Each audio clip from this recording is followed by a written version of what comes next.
All right, JP, hmm this is an important video, and I like this. We're looking at videos from TikTok, and a lot of our clients come with a similar question, which is, should I get a mortgage or not, or should I pay down my mortgage hmm early because can I make more in the market than interest rates? And then you came up with this video and showed it to me. Yeah, definitely. And so this is a this he would say it's not financial advice because he's not a financial advisor. It's not personally tailored to anyone, so it's not. But this is describing a scenario where how much do I put down on a house? That's a very common question in finance. So let's see what he has to say on this.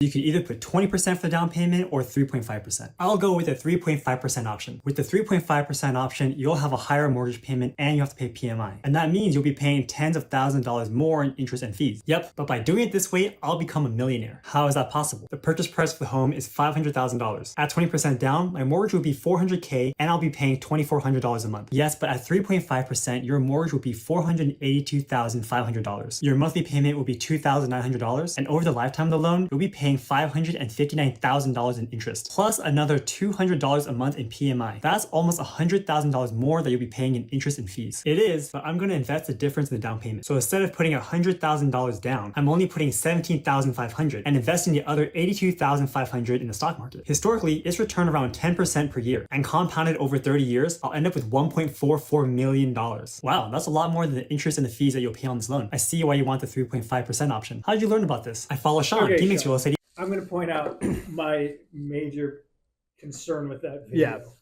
Mortgage rates are consistent and they're compounded, and you owe Yes. that money every month. Correct. Historically, yes, the stock market has given you 10%, but it's not compounded. That's the average annual return over an investment cycle, including downside. Right. And that volatility will eat away at that. So, really, what you need to ask is, will I consistently have in today's day 7% return? Yeah.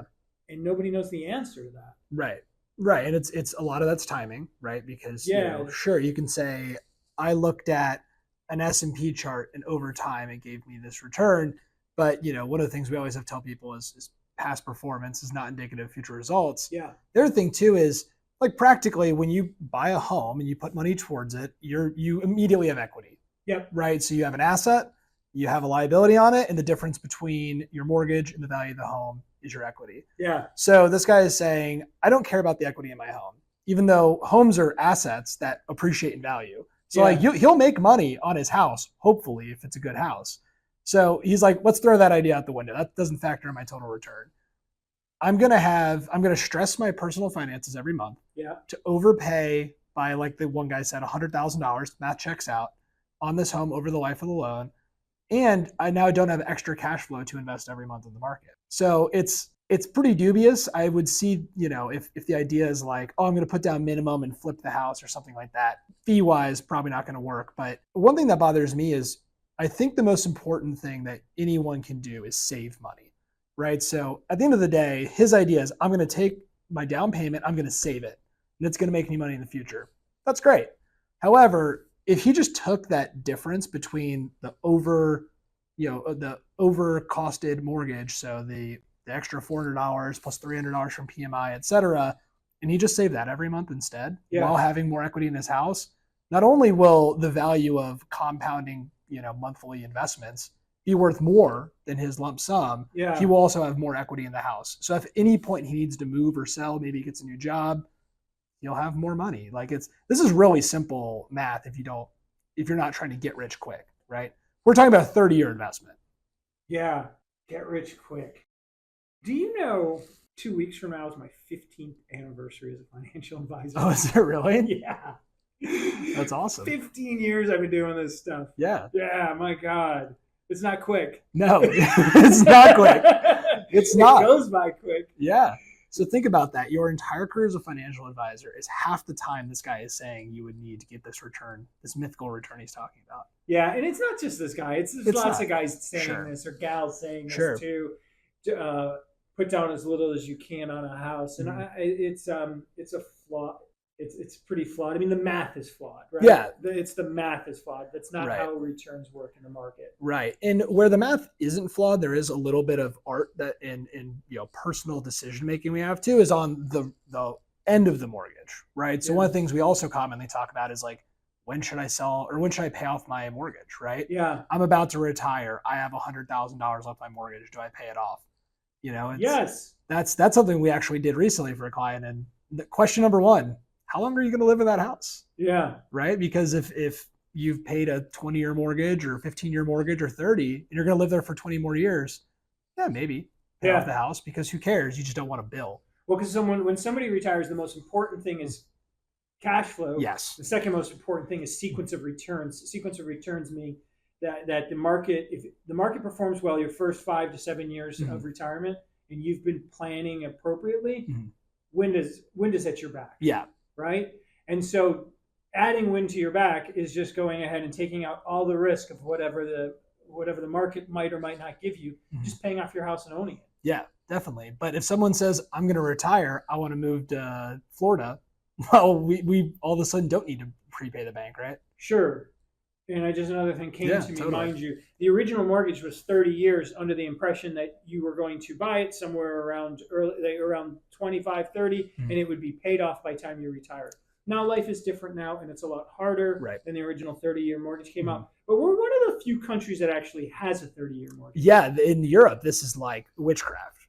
Yeah. I mean, it's usually like 15-year ARMs is the standard, or like some kind of floating rate. A big kerfuffle in the UK was actually like multiple billions of dollars of mortgages were going to reset. They were worried during their market, struggles. Like, can people afford to do this at a higher interest rate?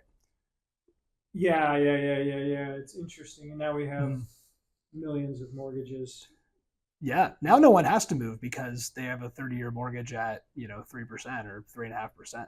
Thanks, Federal Reserve. Thank you, Federal Reserve and capital markets. So it's one thing we were talking about going into this is videos like this always touch on something important, which is people have a serious question. How much should I put down on my house? And people, sorry, but this is my viewpoint. Yeah, totally. People want to be like, oh, I want to do the smart thing. I want to do the right thing. I want to look back and everybody like, oh, that person was so smart. Look at how they made their money. And they just did this little thing and everything changed. Yeah, definitely. And, the little thing that you can do, and that's in here is save your money. He told you right at the beginning, I'm going to put this money to work in the market. I'm not going to touch it for 30 years. And it's going to do work for me. Well, that's true. You do the planning on our team, and one of the things you talk about, and I think we're talking to a young, one of the next gen clients this week or next week, is paying an extra, paying 3 times a month, or paying paying an extra mortgage payment or half a mortgage payment every month, and how that brings the life of your mortgage down. It brings the overall interest that you pay over time.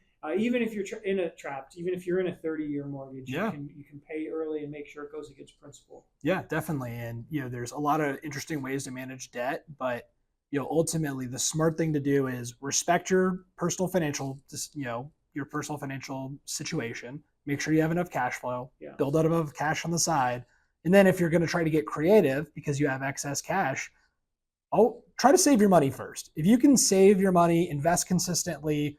There's pretty much no chart you can look at on the, anywhere that will show that you lost that bet of consistently just investing in yourself or in the market. And that's guys touching on it. This is good because we didn't really set out to make this video. We didn't know exactly what we're going to do. And a lot of times we do our videos for our clients, but this seems more geared towards our next gen, which is also really important. It's a big part of our practice, making sure that our clients' children and sometimes grandchildren have the education that they need, because our clients' children and grandchildren are on social media, certainly more than me, and watching videos like that. And they're like, that's a good idea. Yeah, I want to be sounds smart. Yeah, who doesn't want to be a millionaire? Yeah. There was a show, right, with Regis. It was literally titled, Who Wants to Be a Millionaire? This plays into that idea. It was a show, all right. Yeah. Good. All right. Well, this is good. It also highlights a lot of the good work you're doing with Next Gen right now. Yeah. If you like this video, pass it on to your kids. Yeah, or let us know. All right. Thanks, everybody. We'll see you soon.